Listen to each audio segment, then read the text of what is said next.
ಒಂದು ತಿಂಗಳು ತೆಪ್ಪಗಿದ್ದ ನಾಯಕತ್ವ ಬದಲಾವಣೆ ಮತ್ತೆ ಮುನ್ನೆಲೆಗೆ ಬಂದಿದೆ. ಸಿಎಂ ಪುತ್ರ ಯತೀಂದ್ರ ನೀಡಿದ ಹೇಳಿಕೆ ಕಾಂಗ್ರೆಸ್ನಲ್ಲಿ ಸುಂಟರ ಗಾಳಿಯನ್ನ ಎಬ್ಬಿಸಿದೆ. 5 ವರ್ಷವೂ ತಂದೆಯೇ ಸಿಎಂ ಆಗಿರ್ತಾರೆ ಎಂದು ಹೇಳಿದ್ದು ಡಿಸಿಎಂ ಸೇರಿದಂತೆ ಕುರ್ಚಿ ಮೇಲೆ ಕಣ್ಣಿಟ್ಟಿದ್ದವರಿಗೆ ಭಾರಿ ಆಘಾತವನ್ನ ಉಂಟು ಮಾಡಿದೆ.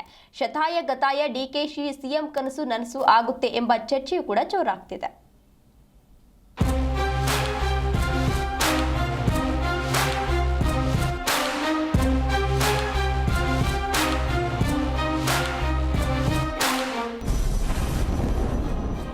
ಯತೀಂದ್ರ ಹೇಳಿಕೆ ಕೈನಲ್ಲಿ ಅಲ್ಲೋಲ ಕಲ್ಲೋಲ. ಡಿಸಿಎಂ ಡಿಕೆಶಿ ಆಪ್ತರಲ್ಲಿ ತೀವ್ರ ಅಸಮಾಧಾನ. ಕಳೆದ 1.5 ತಿಂಗಳಿಂದ ಸಿಎಂ ಕುರ್ಚಿ ಬದಲಾವಣೆ ವಿಚಾರ ತೆರೆಮರೆಗೆ ಸರಿದಿತ್ತು. ಹಿಂದೆ ಮಾಧ್ಯಮಗಳ ಮುಂದೆ ಬಡಬಡಿಸ್ತಾ ಇದ್ದ ಕಾಂಗ್ರೆಸ್ ಶಾಸಕರು ಫುಲ್ ಸೈಲೆಂಟ್ ಆಗಿದ್ರು. ಅಧಿವೇಶನ ಮುಗಿದ ಮೇಲೆ ಎಲ್ಲವೂ ಸರಿಯಾಗಬಹುದೆಂಬ ನಿರೀಕ್ಷೆಯನ್ನ ಇಟ್ಟುಕೊಂಡಿದ್ರು. ಆದ್ರೆ ನಿನ್ನೆ ಮೈಸೂರಿನಲ್ಲಿ ಸಿಎಂ ಪುತ್ರ ಯತೀಂದ್ರ ನೀಡಿದ ಹೇಳಿಕೆ ರಾಜ್ಯ ಕಾಂಗ್ರೆಸ್ನಲ್ಲಿ ಅಲ್ಲೋಲ ಕಲ್ಲೋಲವನ್ನೇ ಹುಟ್ಟು ಹಾಕಿದೆ. ನಮ್ಮ ತಂದೆಗೆ 5 ವರ್ಷ ಸಿಎಂ ಆಗಿರ್ತಾರೆ, ರಾಹುಲ್ ಗಾಂಧಿಯಿಂದಲೇ ಗ್ರೀನ್ ಸಿಗ್ನಲ್ ಸಿಕ್ಕಿದೆ ಎಂಬ ಮಾತು ಡಿಸಿಎಂ ಡಿಕೆಶಿ ಆಪ್ತರ ಎದೆಯಲ್ಲಿ ಆಟಂ ಬಾಂಬ್ ಇಟ್ಟಂತಾಗಿದೆ. ಇಷ್ಟು ದಿನ ಸುಮ್ಮನಿದ್ದ ಕೈ ಶಾಸಕರು ಸಿಎಂ ಪುತ್ರ ಯತೀಂದ್ರ ಕೊಟ್ಟ ಸ್ಟೇಟ್ಮೆಂಟ್ ಬೆನ್ನಲ್ಲೇ ಡಿಸಿಎಂ ಡಿಕೆಶಿ ಸೇರಿದಂತೆ ಎಲ್ಲರೂ ಬಹಿರಂಗವಾಗಿಯೇ ಅಸಮಾಧಾನವನ್ನು ವ್ಯಕ್ತಪಡಿಸಿದ್ದಾರೆ. ಇದೆ, ಶಾಸಕರು ಇದೆ, ನೀವು ಇದೆ, ಎಲ್ಲರೂ ಇದೆ. ನಿಮಗಿದೆಯಲ್ಲ ಪಾರ್ಟಿ ನಡೆಸೋದು ಕೇಳ್ಬೇಕು. ಮತ್ತೇನಿದೆ, ಅವರ ಅಭಿಮಾನಿಗಳು ಅವ್ರು ಆಸೆ ಪಡ್ತಾರೆ. ಅದಕ್ಕೆ ನಾನು ಬೇಡ. ಇನ್ನು ಯತೀಂದ್ರ 5 ವರ್ಷ ತಮ್ಮ ತಂದೆಯೇ ಸಿಎಂ ಎಂಬ ಹೇಳಿಕೆಗೆ ನಿನ್ನೆ ಮಂಗಳೂರಿನಲ್ಲಿ ಡಿಸಿಎಂ ಡಿಕೆ ಶಿವಕುಮಾರ್ ಪರೋಕ್ಷವಾಗಿಯೇ ಕೌಂಟರ್ ಕೊಟ್ಟಿದ್ರು. ಯತೀಂದ್ರನೇ ನಮ್ಮ ಹೈಕಮಾಂಡ್ ಎಂದು ಲೇವಡಿ ಮಾಡಿದ್ರು. ಆದ್ರೆ ಇವತ್ತು ಮತ್ತೆ ಬೀದರ್ನಲ್ಲಿ ಯತೀಂದ್ರ ಯಾವುದೇ ಕಾರಣಕ್ಕೂ ಸಿಎಂ ಬದಲಾವಣೆ ಇಲ್ಲವೆಂದು ಸ್ಟೇಟ್ಮೆಂಟ್ ಕೊಟ್ಟಿದ್ದಾರೆ.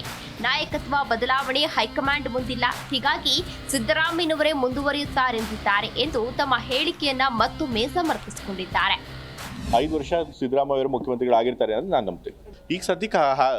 ಈಗ ಸದ್ಯಕ್ಕಂತೂ ಹಾಗೆ ಅನಿಸಿದೆ ಅಲ್ಲ. ಈಗ ಯಾರು ಕೂಡ ಸಿದ್ದರಾಮಯ್ಯ ತೆಗಿತೀವಿ ಅಂತ ಯಾರು ಕೂಡ ಹೇಳಿಲ್ಲ. ಹೈಕಮಾಂಡ್ ಅವರು ಕೂಡ ಏನು ತೆಗಿಬೇಕು ಅಂತ ಬೇಡಿಕೆ ಕೊಡ್ತಾ ಇದ್ರು, ಅದಕ್ಕೇನು ಮನ್ನಣೆ ಕೊಟ್ಟಿಲ್ಲ. ಸೊ ಹಾಗಾಗಿ ನನ್ನ ಪ್ರಕಾರ 5 ವರ್ಷ ಸಿದ್ದರಾಮಯ್ಯ ಸೇವೆ ಆಗಿರ್ತಾರೆ. ನನ್ನ ಪ್ರಕಾರ ಏನೂ ಗೊಂದಲ ಇಲ್ಲ. ಏನು ಗೊಂದಲ ಇದೆ ಅಂತ ಸರ್ನೇ ಕೇಳಬೇಕು. ನನ್ನ ಪ್ರಕಾರ ಹೈಕಮಾಂಡ್ ಅವರು ಕ್ಲಿಯರ್ ಆಗಿ ಸಿಗ್ನಲ್ ಕೊಟ್ಟಿದ್ದಾರೆ. ಅವರು ಬಾಯ್ಬಿಟ್ಟು ಹೇಳಿದೆ ಇರ್ಬೋದು, ಬಟ್ ಅವ್ರಿಗೆ ಕ್ಲಿಯರ್ ಆಗಿ ಸಿಗ್ನಲ್ ಕೊಟ್ಟಿದ್ದಾರೆ.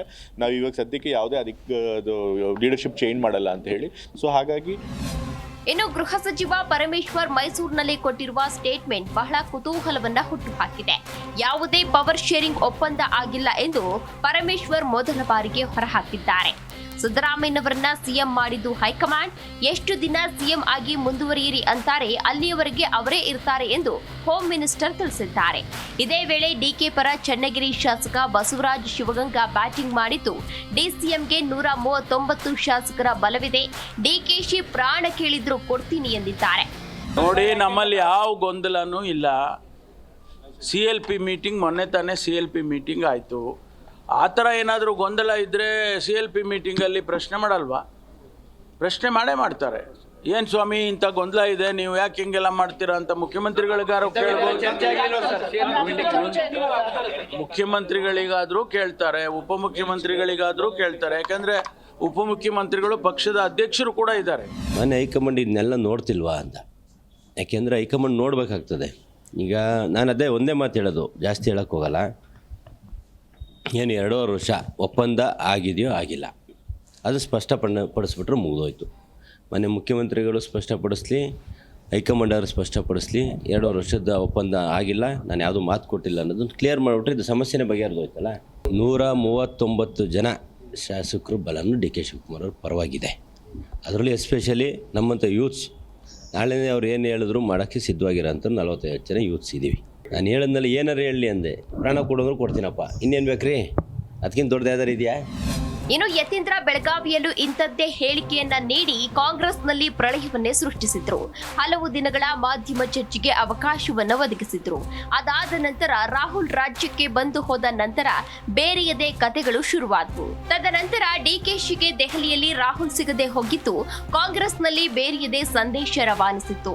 ವರಿಷ್ಠರು ಏನು ನಿರ್ಧಾರ ಮಾಡ್ತಾರೆ ಮಾಡ್ಲಿ ಅಂತ ಡಿಕೆಶಿ ಕೂಡ ಕಾದು ಕುಳಿತಿದ್ರು. ಅಷ್ಟರೊಳಗೆ ಯತೀಂದ್ರ ನಿನ್ನ ಹೇಳಿಕೆ ನೀಡಿ ಕಾಂಗ್ರೆಸ್ನಲ್ಲಿ ಹಲವು ಬೆಳವಣಿಗೆ ಹುಟ್ಟುಹಾಕಿದ್ದಾರೆ. ಯತೀಂದ್ರ ಯಾಕೆ ಈ ರೀತಿ ಹೇಳಿದ್ರು? ಇದರ ಹಿಂದಿರುವ ಉದ್ದೇಶವೇನು? ಸಿದ್ದರಾಮಯ್ಯನವರೇ ಪುತ್ರನ ಮೂಲಕ ಗಟ್ಟಿ ಸಂದೇಶವನ್ನ ಕೊಡ್ತಿದ್ದಾರಾ? ಹೀಗೆ ಹಲವು ಪ್ರಶ್ನೆಗಳು ಹುಟ್ಟುಕೊಂಡಿವೆ. ಒಟ್ನಲ್ಲಿ 1.5 ತಿಂಗಳಿಂದ ಸೈಲೆಂಟ್ ಆಗಿದ್ದ ಸಿಎಂ ಬದಲಾವಣೆ ಚರ್ಚೆ ವಿಚಾರ ಯತೀಂದ್ರ ಸ್ಟೇಟ್ಮೆಂಟ್ ನಂತರ ಮತ್ತೆ ಕಾವು ಪಡೆದುಕೊಂಡಿದೆ. ಡಿಸಿಎಂ ಆಪ್ತರ ಅಸಮಾಧಾನಕ್ಕೂ ಕಾರಣವಾಗಿದೆ. ಇದರ ನಡುವೆ ಸಮುದಾಯವಾರು ರಹಸ್ಯ ಸಭೆಗಳು ಬೇರೆ ಬೇರೆ ಸಂದೇಶವನ್ನ ನೀಡ್ತಿವೆ. ಇದು ಎಲ್ಲಿಗೆ ಹೋಗಿ ಮುಟ್ಟುತ್ತೆ ಅಂತ ಕಾದ್ ನೋಡ್ಬೇಕಿದೆ. Rajappa Suttur, political bureau, J Kannada news.